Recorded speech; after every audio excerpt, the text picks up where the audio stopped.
भारतीय न्यूज़, सीधा, सटीक और निष्पक्ष। नमस्कार, आप सभी का स्वागत है भारतीय न्यूज़ के विशेष कार्यक्रम लॉजिकल गुरु में। मैं कनिष्का यादव और आज हम बात करेंगे एक ऐसे गंभीर मुद्दे पर जो हमेशा से ही व्यक्तिगत, सामाजिक और कानूनी क्षेत्र में चर्चा का केंद्र रहा है, यानी मृत्युदंड, डेथ पेनल्टी।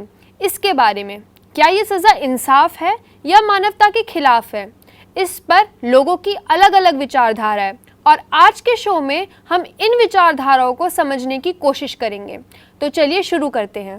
सबसे पहले हम समझते हैं मृत्युदंड को और उसके प्रति कानूनी दृष्टिकोण को। भारतीय संविधान में मृत्युदंड का उल्लेख आर्टिकल 21 में किया गया है, जिसमें कहा गया है किसी व्यक्ति को कानून के बिना जीवन और स्वतंत्रता से वंचित नहीं किया जा सकता। लेकिन क्या इसका मतलब ये है कि मृत्युदंड किसी भी क्षेत्र में नहीं दिया जा सकता? बिल्कुल नहीं। सुप्रीम कोर्ट ने अपने कई फैसलों में ये स्पष्ट किया है कि मृत्युदंड से सिर्फ rare of the rarest case में ही दिया जा सकता है। ये प्रचलित विचारधारा Bachan Singh versus state of Punjab 1980 case में प्रकट हुई थी। तो ये rare of the rarest case होता है। अब rare of the rarest case होता क्या है? ये वो मामले होते हैं जहां अपराध इतना भयानक होता है कि समाज और कानून दोनों ही इसके तुरंत और सख्त जवाब चाहते हैं। जैसे कि किसी व्यक्ति ने जानबूझकर किसी और व्यक्ति की हत्या की हो और ये हत्या किसी हॉरिफिक क्राइम जैसे बलात्कार के बाद हत्या, आतंकवादी हमले में की गई हत्या या किसी शैक्षिक व्यक्ति द्वारा की गई अत्याचारी हत्या हो, तब ऐसे मामलों को रेयर ऑफ द रेयरेस्ट माना जाता है। लेकिन ये डिसीजन कैसे लिया जाता है कि मृत्युदंड देना है या नहीं, इसके लिए जज को कई फैक्टर पर विचार करना पड़ता है। सुप्रीम कोर्ट ने कहा है कि मृत्युदंड देने से पहले जज को ये देखना चाहिए कि क्या कन्विक्ट को सुधरने का कोई मौका दिया जा सकता है। जज को अपराध की ग्रेविटी के साथ साथ अपराधी के व्यक्ति व उम्र, मानसिक स्थिति और अपराध के समय पर उसकी मानसिक अवस्था को भी ध्यान में रखना होता है। कानून की दुनिया से बाहर निकलकर अब हम समझते हैं मृत्युदंड के समर्थन और विरोध में दिए जाने वाली टिप्पणियों को। मृत्युदंड के पक्ष में सबसे बड़ी विचारधारा ये है कि ये सबक सिखाने का काम करता है। ऐसा कहा जाता है कि जब एक मनुष्य अपने गुनाह के लिए मृत्युदंड की सज़ा भुगतेगा तो अन्य व्यक्ति ऐसे गुनाह करने से डरेंगे। ये डिटरेंस थ्योरी कहलाती है। लेकिन दोस्तों, ऐसा नहीं है कि सब मृत्युदंड के समर्थन करते हैं। इसके विरोध में भी कई दलीलें दी जाती हैं। पहला, ये मानसिकता की भावनाओं को छोड़कर किसी भी इंसान को दूसरे इंसान की किसी भी परिस्थिति में जान लेने का हक नहीं होना चाहिए। मृत्युदंड एक इर्रिवर्सिबल सजा है। बस अभी 12th खत्म हुई थी और अब आधे से ज्यादा टाइम ये सोचकर निकाल देते हो कि which career to choose. Well, in that case I got you covered. ये वीडियो एंड तक देखना, क्या पता I will just make up your mind. You must have thought of कोई बस ऐसा कोर्स मिल जाए जहाँ अनलिमिटेड जॉब ऑप्शंस हो, क्योंकि मैं भी यही सोचती थी। जैसे कि journalist, news anchor, radio jockey, screen writer, video editor, event manager, graphic designer, सिनेमैट, photographer, director, public relation officer, entrepreneur. In fact इन सबसे भी ज्यादा जॉब ऑप्शंस चाहिए।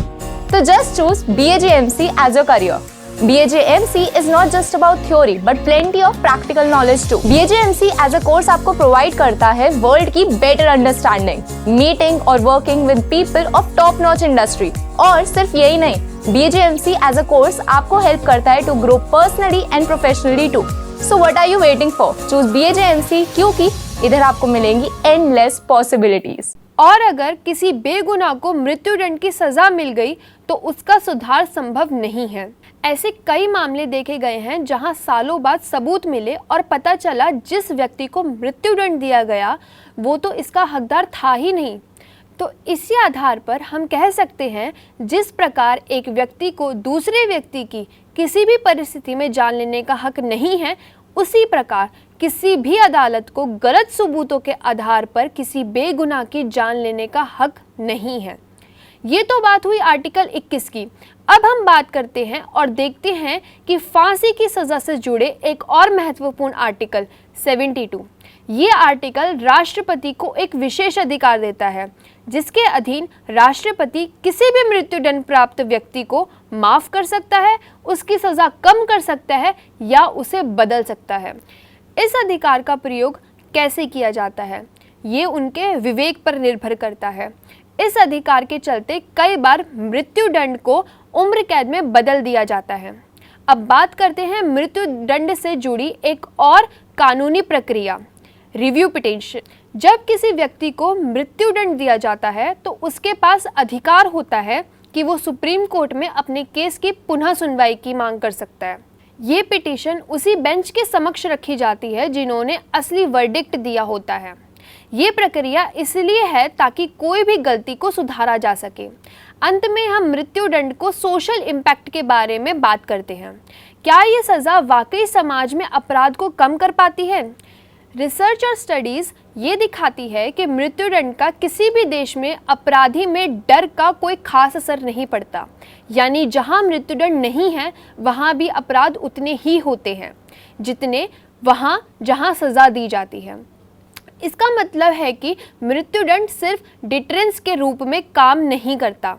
साथ ही ये भी याद रखना है कि भारत एक ऐसा देश है जहां मृत्युदंड का प्रयोग बहुत ही कम होता है।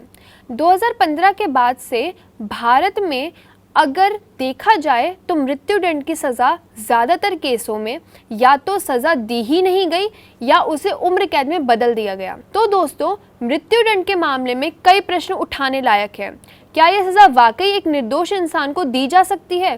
क्या ये इंसानियत के ऐसे मूल स्तंभ के विरुद्ध है जिसमें हमारा विश्वास है, या फिर ये वो आखिरी सज़ा है जो किसी भी घोर अपराध के लिए मिलनी चाहिए? आज के लिए इतना ही। आपको क्या लगता है मृत्युदंड के बारे में? हमें ज़रूर बताएं। क्या करना चाहिए? क्या ये कानूनी है या इसे ख़त्म कर देना चाहिए? अपने विचार हमें ज़रूर बताएं। इसी के साथ दीजिए मुझे इजाज़त। मिलते हैं आपसे अगले एपिसोड में जहां हम बात करेंगे एक नए मुद्दे पर। तब तक के लिए देखते रहिए लॉजिकल गुरु, सिर्फ और सिर्फ भारतीय न्यूज़ पर।